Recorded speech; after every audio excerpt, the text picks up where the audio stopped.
Berita terbaru hari ini. Berita pertama. Mengejutkan. Berat beban Pak Luhut menghadapi Said Didu. Menyusul laporan Luhut Binsar Panjaitan ke polisi, mantan Sekretaris Menteri BUMN Muhammad Said Didu MSD sudah diperiksa Bareskrim Polri Jumat 15 Mei 2020. Pemeriksaan berlangsung 12 jam. Pak Luhut memberikan teladan yang baik.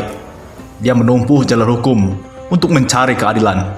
Dia merasa MSD mencemarkan nama baiknya. Itu pantas diapresiasi.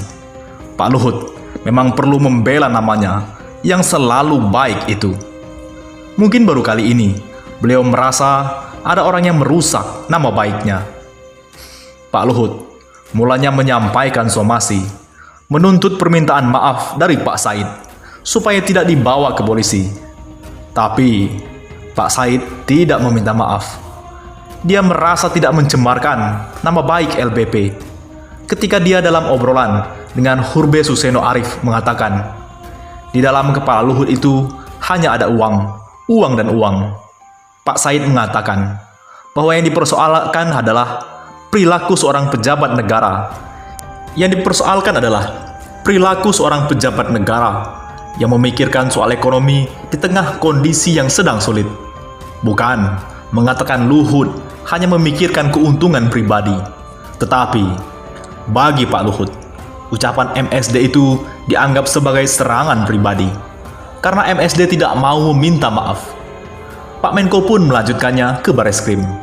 Sekarang akan berlangsung pertarungan hukum, sesuatu yang tentunya sangat menarik untuk disaksikan. Pak Luhut diwakili oleh 4 advokat hebat, sedangkan Said Didu dibela oleh puluhan pengacara, mungkin ratusan, semuanya pengacara relawan. Siapakah yang kuat di antara kedua pihak yang berperkara ini, LBP atau MSD? Luhut tentu sangat kuat, karena beliau memang orang kuat. Pertama, dia adalah tangan kanan presiden. Kekuasaannya di pemerintahan sangat besar dan luas. Kedua, dia memiliki jaringan solid yang menjangkau ke seluruh penjuru Indonesia. Ketiga, LBP memiliki unlimited resources yang mampu mengirimkan pesan kepada semua orang bahwa dia adalah orang kuat. Bagaimana dengan Said Didu? Dia mantan pejabat, tidak punya kekuasaan, apalagi sekarang dia beroposisi. Tetapi opini publik ada di belakang Said. Sentimen kekinian juga berkubu ke tokoh 9 oposisi harapan rakyat ini. Selain itu, paket semangat terbesar dikirimkan oleh 800-an pensiunan tentara dan polisi. Dari yang berpangkat rendah sampai yang tertinggi. Ada sersan, ada peltu, ada kapten, mayor, letkol, kolonel, AKBP, dan lain sebagainya. Di antara yang mendukung itu, ada 34 brigjen dan 14 maijen.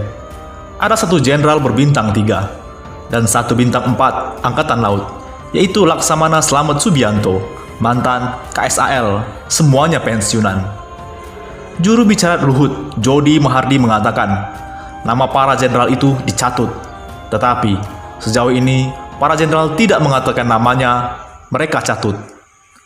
Paket semangat juang dari para jenderal ini sangat penting bagi Said Didu. Dukungan mereka membuat Pak Luhut seperti mantan jenderal yang tidak berteman, terkucil sendirian. Siapakah yang paling berat bebannya dalam perkara ini? Apakah LBP atau MSD?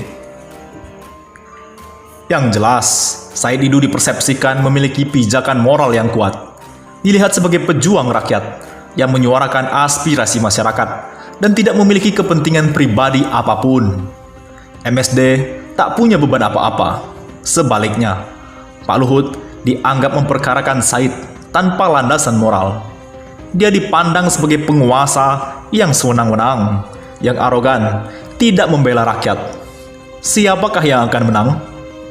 Bagi masyarakat, Said Didu sudah menang sejak awal. Masuk penjara pun dia, Said Didu tetap dianggap menang. bahkan dianggap sebagai pahlawan rakyat.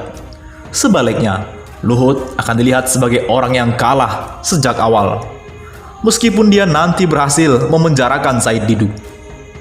Yang menjadi masalah, bagaimana kalau MSD tak terbukti mencemarkan nama baik LBP?